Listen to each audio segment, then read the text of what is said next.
Hey, I just want to show you my top rope solo setup. Here I have an old piece of climbing rope that I have tied down here as a double fisherman's, so it kind of acts like a second belay loop. So you can see my other belay loops beside there, so I have two. So I have two belay loops with two locking carabiners and two separate devices. Here I just have a modified prusik and then a rope man. And then I took the tail of this. You could use this as like a Petzl connect adjust. It's like it slides up and then one hand's at the top to adjust in, and then just a personal anchor.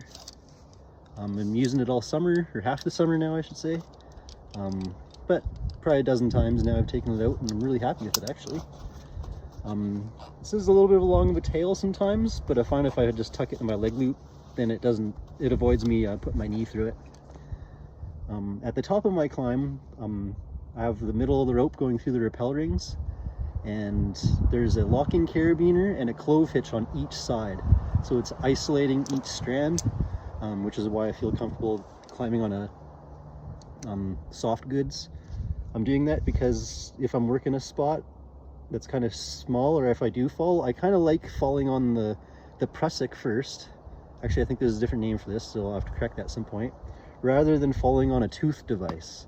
I honestly just don't have a gree or Taz or anything to try out. I would prefer to use those, a camming device, but for now this is what I'm doing. But since I'm using two ropes, two belay loops, and two devices, I feel pretty confident what I'm doing here.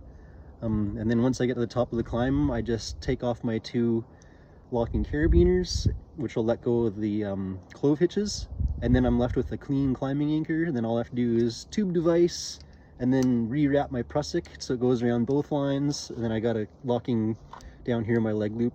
I was shown how to do this commercially and I got comfortable with it, so I don't mind it being on my leg loop. And then just rappel down and pull my rope down. So let me know what you think. It's probably not the best way, but it's a way.